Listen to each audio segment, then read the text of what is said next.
우리에게 주시는 하나님의 말씀은 마가복음 4장 35에서 41절입니다. 함께 봉독하시겠습니다. 그날 저물 때에 제자들에게 이르시되 우리가 저편으로 건너가자 하시니 그들이 무리를 떠나 예수를 배에 계신 그대로 모시고 가매 다른 배들도 함께 하더니 큰 강풍이 일어나며 물결이 배에 부딪혀 들어와 배에 가득하게 되었더라. 예수께서는 고물에서 베개를 베고 주무시더니 제자들이 깨우며 이르되 선생님이여 우리가 죽게 된 것을 돌보지 아니하시나이까 하니 예수께서 깨어 바람을 꾸짖으시며 바다들어 있으시되 잠잠하라 고요하라 하시니 바람이 그치고 아주 잔잔하여지더라.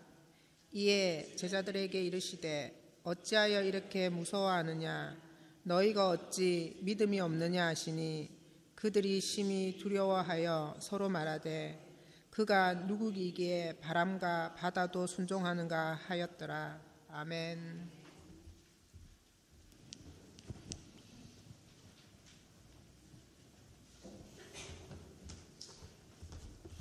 할렐루야. 예, 오늘도 말씀 듣기 전에 우리 서로 인사 나누고 말씀 듣겠습니다. 엄지손가락 들고요. 오직 예수 줄여서 오예 인사하시죠. 오예.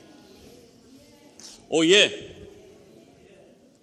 오직 예수님밖에 없습니다. 예, 나를 구원하실 분은 오직 예수 그리스도 한 분밖에 없는 줄로 믿습니다. 올해 표효합니다. 시작. 나의 영혼아 잠잠히 하나님만 바라라. 무릇 나의 소망이 그로부터 나오는도다. 시편 62편 5절 말씀. 불안 증세가 있는 한 환자가 의사를 찾아갔습니다. 굉장히 불안하고 늘 그렇습니다 했더니 의사가 그 환자에게 이렇게 푸른 숲에서 평온하게 그렇게 평화롭게 누워있다고 한번 상상해 보세요 그랬어요. 그리고는 좀 어떤가요? 했더니 아직도 불안합니다. 아직도 불안합니다. 그래요? 그렇다면은 할부금하고 대출을 다 갚았다고 생각해 보세요. 그랬더니 속이 후련합니다 그러더래요. 예. 그러니까 사실 뭐 어떤 것보다도 좀 실제적인 거, 그렇죠? 특별히 이제 돈, 이거를 이제 전문 용어로 금융치료라고 합니다. 금융치료. 그러니까 우리가 하나님을 믿으면서도 하나님께서 우리에게 평안을 주신다 이렇게 믿는데도요, 실제적으로는 우리는 뭔가 평화롭고 좀 안정된 것을 실제적으로 해결할 것을 찾는다는 거예요. 무의식적인 그런 것을 찾으려는. 근데 성경은 우리에게 그렇게 얘기해요. 평안하라. 평안하라. 예수님께서도 우리에게 평안을 주시는데 세상에 줄 수 없는, 세상에 알 수도 없는 평안을 너에게 준다라고 그렇게 말씀을 하셨습니다. 과연 예수님은 평강의 왕이시고 또 모든 두려움과 불안을 다 물리치시는, 그래서 평강으로 바꿔주시는 그런 분이신 줄로 믿습니다. 예수님께서 이런 평안을 우리에게 가르쳐 주시고 또 그렇게 보여주셨습니다. 근데 이 땅에서 보면 예수님께서 굉장히 힘들게 사역을 하셨어요. 참 어렵고 힘든 그런 사역을 감당하셨지만은 우리가 알기로는 그분은 불안하신 분이 아니세요. 두려워하시는 그런 분이 아니십니다. 늘 평안하셨다는 거예요. 예수님의 모습이. 그래서 오늘 우리가 예수님처럼 평안하라 이 말씀을 가지고 우리가 함께 좀 살펴볼 텐데요. 과연 어떻게 해야 우리가 좀 평안하게 살 수 있을까? 그리고 어떻게 해야 예수님처럼 평안할 수 있을까? 그 말씀을 같이 좀 살펴보도록 하겠습니다. 자, 우리 본문 말씀 좀 볼까요? 35절부터 보니까 그날 저물 때에 제자들에게 이르시되 우리가 저편으로 건너가자 하시니 그들이 무리를 떠나 예수를 배에 계신 그대로 모시고 가매 다른 배들도 함께 하더니 큰 광풍이 일어나며 물결이 배에 부딪혀 들어와 배에 가득하게 되었더라. 이렇게 말씀 시작하죠. 자, 예수님하고 제자들이 같은 배를 이제 타고 이제 가는 거예요. 그리고 갈릴리 호수를 이제 건너서 저쪽으로 가자라고 말씀하시죠. 근데 뭘 만났어요? 광풍을 만났어요. 광풍. 성경에 광풍 그 언어를 보니까 아주 메가톤급이라는 아주 큰 그런 광풍을 만나요. 그러니까 이 갈릴리 호수가요, 거기가 이렇게 계곡 같은 데서 이렇게 불어오는 바람 때문에 가끔 그렇게 돌풍처럼 그런 것들이 이제 일어나고 한다고 해요. 그러니까 이 대부분 제자들이 뱃사람들이잖아요. 그럼에도 불구하고 갑자기 예기치 못하게 갑자기 발생하는 그런 경우가 있게 된다. 우리 인생도 마찬가지입니다. 우리의 어떤 뭐 지식, 경험 또는 뭐 능력 이런 것과는 상관없이 갑자기 불어닥치는 그런 인생의 풍랑이 있어요. 갑자기 뭐 그게 정말 메가톤급으로 올 수도 있습니다. 그래서 우리를 흔들고 막 뒤집어 놓으려고 하는 그런 상황들이 우리에게 나타나요. 지금 막 배에 물이 다 차가지고 막 금방이라도 뒤집어질 것 같은 그런 상황이 우리의 인생에도 찾아올 수 있다는 거예요. 자, 38절 말씀 볼까요? 예수께서 고물에서 베개를 베고 주무시더니 제자들이 깨우며 이르되 선생이며 우리가 죽게 된 것을 돌보지 아니하시나이까 하니 그랬어요.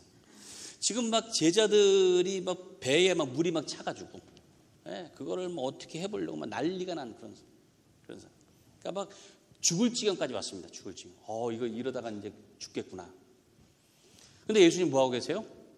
태연하게 주무시고 계시더라고요. 야, 그 난리치는 그 배, 그 고물이라고 하는 데가 이렇게 뱀머리 쪽이라 해요. 뱀머리 쪽. 그러니까 뭐 굉장히 요동치고 했을 텐데도 거기서 주무시는. 그래서 예수님께서 그 난리가 나는 그런 뭐 엄청난 상황에서도 주무실 수 있는 이유에 대해서 많은 학자들이 막 추측을 해요. 추측을 어떻게 그럴 수 있는데 그 중에 하나가 뭐냐면은 예수님께서 일부러 잠드신 척했다는 거예요. 일부러. 왜? 제자들이 어떻게 하는지 그 믿음을 시험해 보려고. 그래서 이렇게 주무셨는데 일부러 이렇게 그러셨다는 거예요. 뭐 일리는 있어요. 뭐 예수님이시니까 거기서 그렇게 잠이 들었겠습니까? 근데 마태, 마가, 누가 이 세 복음서에 이게 기록되어 있습니다. 근데 그 원어를 보면은 예수님께서 잠든 척 한 게 아니에요. 주무셨어요. 말 그대로 주무셨습니다. 그러니까 실제로 잠이 드신 거예요. 그러니까 정말 피곤해가지고 잠이 든 그런 상태와 같이 된 거예요.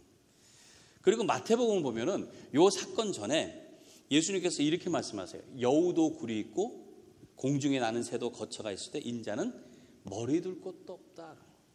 그러니까 쉬지를 못하는 거예요. 그렇게 해서 그냥 피곤하고 그날도 뭐 말씀 전하고 병자들 고치고 이러다 보니까 하루 종일 피곤했던 거예요. 피곤해. 그래서 이제 저물어서 말 그대로 퇴근할 시간인데 이제 그걸로 가자고 하시는 거예요. 그걸로 가자고. 워낙 사역을 뭐 힘들게 뭐 험난하게 그렇게 하셨으니까 피곤할 수 있어요. 근데 또 생각해 보면은 제자들이 지금 막 죽을 지경까지 있는 그런 상황인데, 그런 지경인데, 근데도 거기에서 아무리 잠이 든다고 해도, 감각이 무뎌졌다고 해도 깨지 못할 정도로 그렇게 주무셨을까라는 거예요. 그렇게. 근데 예수님의 모습도 우리가 성경에서 볼 때 알 수 있잖아요. 예수님은요, 결코 그렇게 막 잠드실 만한 그런 분이 아니세요. 사실은.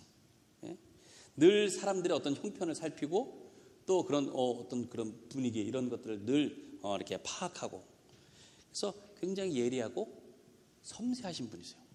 어떤 상황에 대해서 모든 걸 다 알고 계십니다.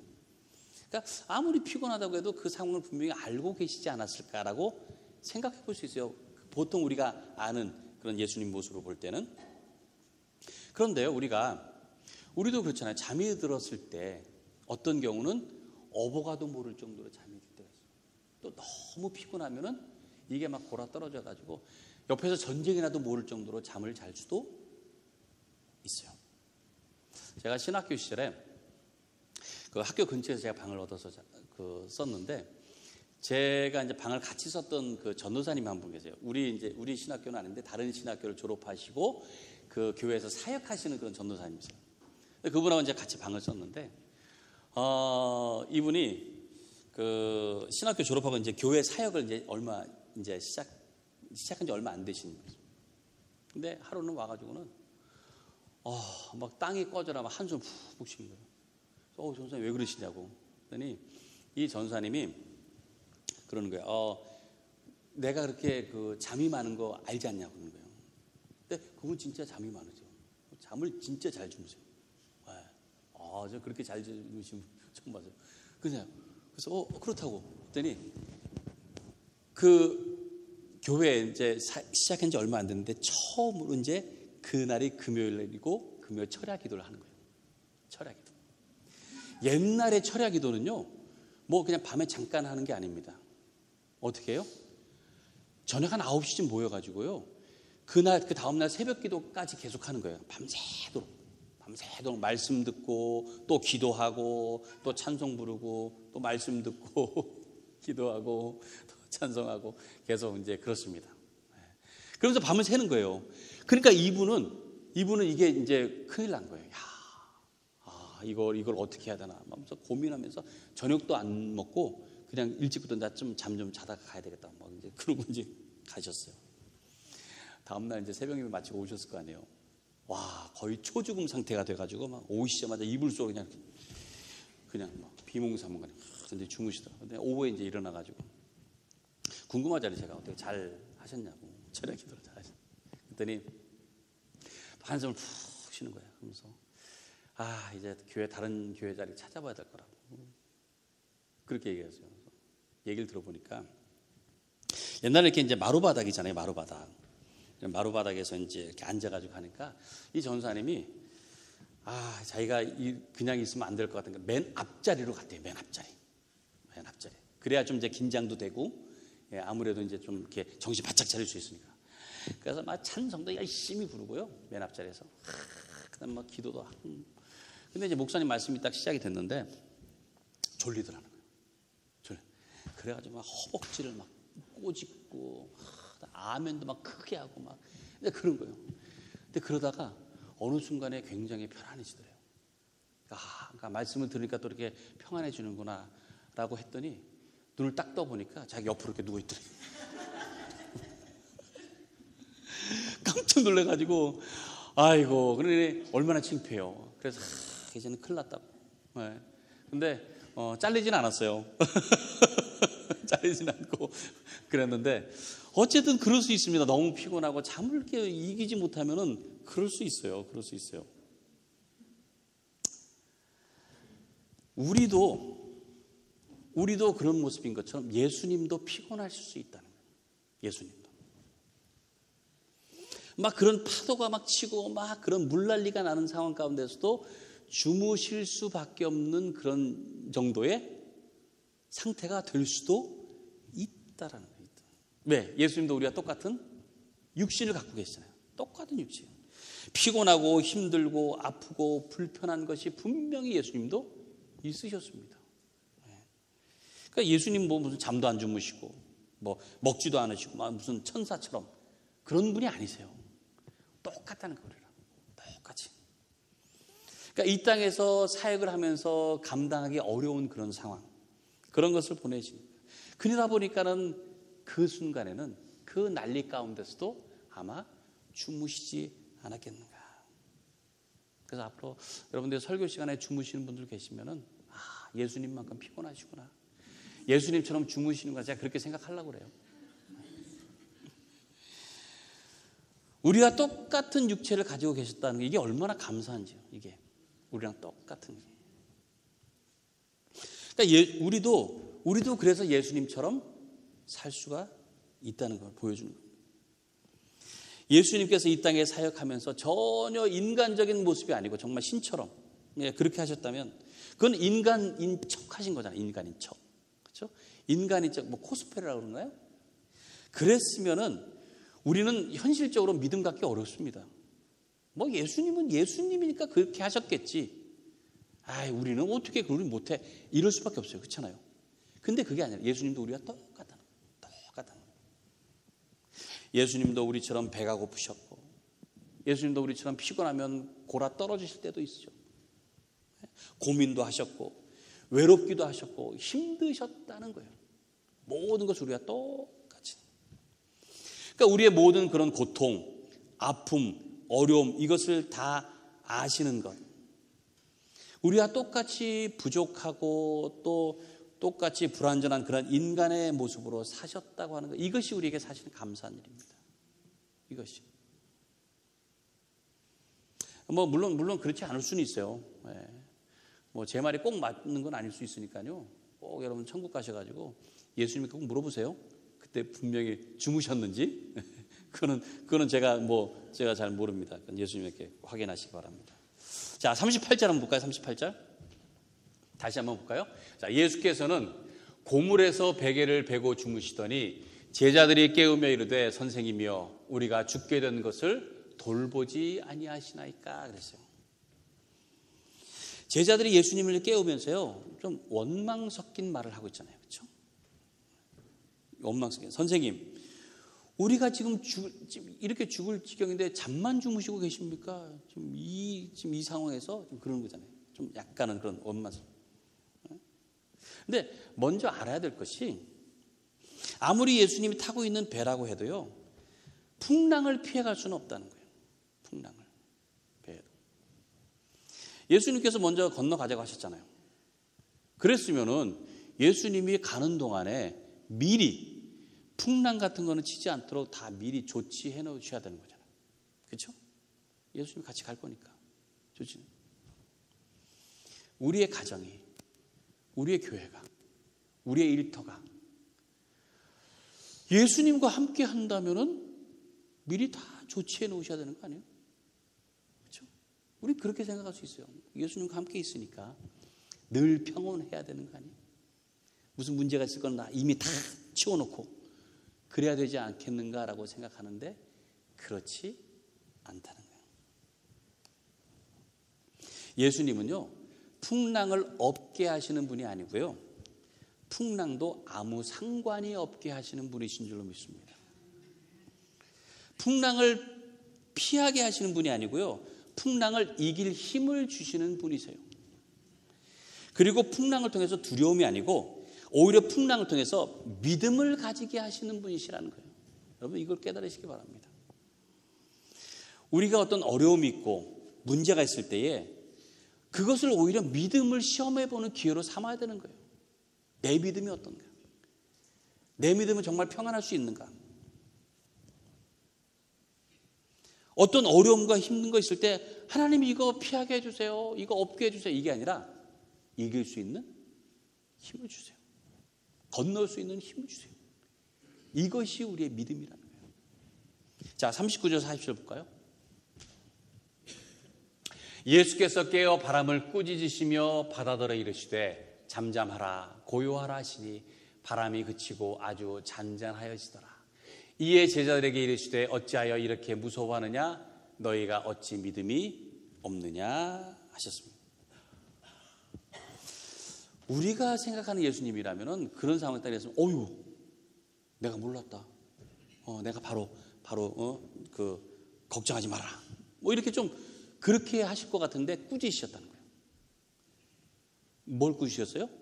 믿음이 없는 걸. 믿음이 없는. 막 이 풍랑 때문에 배가 막 뒤집어지려고 하는 그런 상황에서 두려움을 물리칠 믿음을 얘기해 주셨다는 거예요. 우리가 이걸 잘 생각해야 됩니다. 그 믿음. 믿음이 있으면은 아무리 거친 풍랑이 있어도 평안할 수 있다고 하는 것을 보여주는 거예요. 평안할 수 있다는 거예요. 믿음이라는 것은 바로 그런 것이다. 어떤 상황에서 내가 어떻게 대처하느냐는 거예요. 그냥 하나님께서 무슨 어린아이처럼 막 보살피셔가지고 아무 일 없게, 이게 믿음이 아니고요. 어떠한 상황에서든지 그거를 어떻게 대처할 수 있는지. 예수님께서는요, 이미 이 말씀을 알고 계시고 이 말씀을 어찌 보면 보여주신 겁니다. 그게 무슨 말씀이냐? 시편 107편에 있는 말씀이에요. 이거 한번 말씀 볼까요? 시편 107편 23절부터 31절입니다. 우리 같이 한번 읽어볼까요? 시작. 배들을 바다에 띄우며 큰 물에서 일을 하는 자는 여호와께서 행하신 일들과 그의 기이한 일들을 깊은 바다에서 보나니 여호와께서 명령하신즉 광풍이 일어나 바다 물결을 일으키는도다. 그들이 하늘로 솟구쳤다가 깊은 곳으로 내려가나니 그 위험 때문에 그들의 영혼이 녹는도다. 그들이 이리저리 구르며 취한 자같이 비틀거리니 그들의 모든 지각이 혼돈 속에 빠지는도다. 이에 그들이 그들의 고통 때문에 여호와께 부르짖음에 그가 그들의 고통에서 그들을 인도하여 내시고 광풍을 고요하게 하사 물결도 잔잔하게 하시는도다. 그들이 평온함으로 말미암아 기뻐하는 중에 여호와께서 그들이 바라는 항구로 인도하시는도다. 여호와의 인자하심과 인생에 행하신 기적으로 말미암아 그를 찬송할지로다. 할렐루야. 마치 지금 제자들의 그 모습을 딱 보여주는 것 같지 않아요? 마치 지금 그대로 예수님께서는 이런 모든 상황들도 이미 하나님께서 다 말씀하신 것을 알고 있는 거예요. 그리고 하나님께서는 돌보시고 역사하신다는 것을 어찌 보면 증명해 보이신 겁니다. 광풍을 고요하게 하사 물결도 잔잔하게 하시는도다. 이것이 예수님께서 평안하신 이유입니다. 아무리 파도가 험난하고 물결이 커도요, 이 모든 것은 하나님께서 주관하고 계신다는 것을 믿는 거예요. 주관하고 계신다는 거예요. 그러니까 그것을 제자들에게 알려주신 겁니다. 너희 믿음이 어디 있느냐? 이미 말씀에 다 있는 거 아니냐? 우리가 인생의 배를 타고 갈 때에 항상 잔잔한 바다 위로만 다니는 게 아닙니다. 항상 가다가 풍랑을 만날 때가 반드시 있다는 거예요. 반드시. 그리고 이런 풍랑은요, 이렇게 준비하고 있다가 오는 경우가 거의 없어요. 예기치 못하게, 갑작스럽게. 그래서 당황스럽고 두렵고 그래서 죽을 것 같은 때가 반드시 있다는 거예요. 그래서 어느 때는 어떻게 합니까? 그 배를 좀 잡아보려고 무진장 애를 씁니다. 노를 젓고 막 물을 퍼내고 살려고 막 바둥거리잖아요. 오늘 이 말씀에 있는 제자들과 똑같아요. 아마 제자들은 처음에는 그 예수님 주무시는 걸 깨우지 않고 그리고 이제 스스로 해결해 보려고 했었을 거예요. 어떻게든 뱃사람들이니까. 우리도 그렇게 생각할 때가 있어요. 주님 생각하지 않고 우리가 어떻게든 좀 해결을 해 보려고 하는 그런 방법을 좀 찾아보려고. 그래서 열심히 뛰어다니잖아요. 또 열심히 하면 웬만한 건 해결될 것 같아요. 아, 내가 이 정도 이렇게 했으면 뭐 이 정도 되겠지. 근데 결국 어떻게 됩니까? 내 힘으로는 할 수 없다는 것을 곧 깨닫게 된다는 거예요. 시편 127편 2절에 이런 말씀이 있습니다. 너희가 일찍 일어나고 늦게 누우며 수고의 떡을 먹으며 헛되도다. 그러므로 여호와께서 그의 사랑하시는 자에게 잠을 주시는도다. 수고의 떡을 먹는 것이 헛되다는 거예요. 아무리 내가 수고하고 애를 써도 헛된 때가 얼마나 많습니까? 수고한 만큼 얻는 게 아니고요, 더 많은 것들을 잃어버릴 때도 많아요. 근데 하나님께서 사랑하신 자에게 뭘 주신다고요? 잠을 주신다. 이 잠은 어떤 물리적인 잠이 아니고 영적인 안식입니다. 영의 평안, 그거를 주신다는 거예요. 예수님께서 어떻게 하셨습니까? 바다를 향해서 잠잠하라, 고요하라 말씀하셨어요.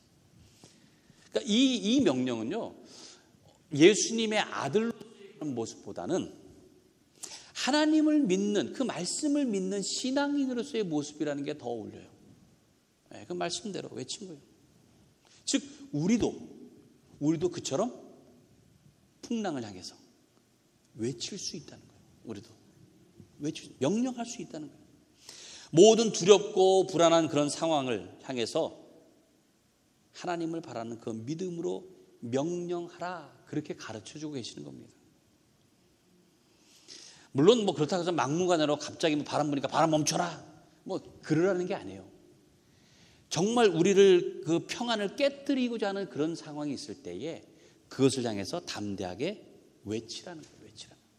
외쳐라.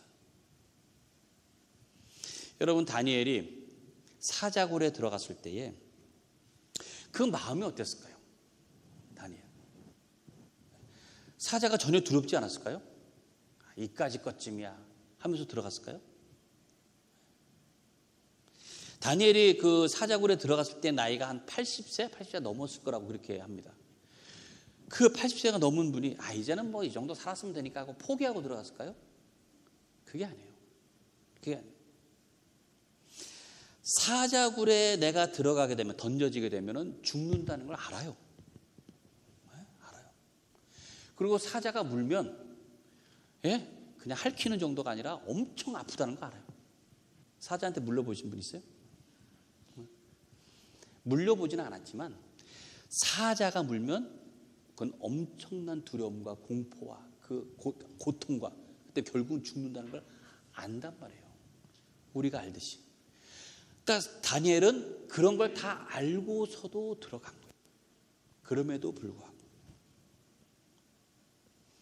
하나님께서 나를 살려주실 것이라는 믿음 가지고 들어갔다고 생각하지 않아요. 저는 내가 행여나 죽더라도 나는 하나님을 의지하고 하나님을 믿는 그 믿음을 절대 포기하지 않겠다. 그것 가지고 들어간 거예요. 우리가 풍랑을 맞았을 때에 그런 자세가 필요하다. 그 믿음. 풍랑이 꼭 없어지는 것, 그게 중요한 게 아닙니다. 내 마음 가운데서 이러한 어려움과 힘듦과 아픈 문제가 있더라도 나는 하나님을 믿습니다. 왜? 그 풍랑을 주관하시는 분은 하나님이시라는 거예요. 하나님이시라. 나를 주관하시는 분도 하나님이시라. 그걸 믿는 거예요. 그 믿음을 지금 예수님께서 말씀하시는 거예요. 세상의 풍랑이 사라지지 않더라도 그것을 잔잔하게 하시고 그리고 몰아치게도 하시는 분은 하나님이시라. 그분이 우리의 아버지시라는 거예요. 그래서 그 하나님을 바라보는 그것을 포기하지 않는 그 믿음, 저는 여러분들이 그런 믿음이 되길 바랍니다. 예수님처럼 평안할 수 있는 여러분들 되시기 바라요. 아무리 거친 풍랑이 몰아치고 그래도 이거 모든 것이 다 하나님께서 주관하고 계신다. 그렇다면은 평안하지 않을 수가 없는 겁니다. 자, 마지막으로 41절 말씀 볼까요? 그들이 심히 두려워하여 서로 말하되 그가 누구이기에 바람과 바다도 순종하는가 하였더라. 그가 누구이기에. 우리에게는 바람과 바다도 순종하는 그런 주님이 있다는 것을 잊지 마시기 바라요. 그 주님께서. 제자들은 그걸 잘 몰랐습니다. 진정 예수님이 어떤 분이신지. 이분이 어떤 분이신가 궁금했어요. 여러분들은 예수님이 어떤 분이신지를 분명히 아시길 바랍니다. 분명히. 어떤 지식적인 게 아니고요. 체험을 통해서. 내 인생의 풍랑 가운데서 그 모든 것 가운데 함께 하신 주님. 그걸 체험하시고. 그래서 그런 가운데 여러분들이 평안을 누리시기 바라요. 누구처럼? 예수님처럼 평안할 수 있는 그런 여러분들의 삶이 되시기를 주님의 이름으로 간절히 축원합니다. 우리 이 시간 함께 찬양하고 기도하겠습니다.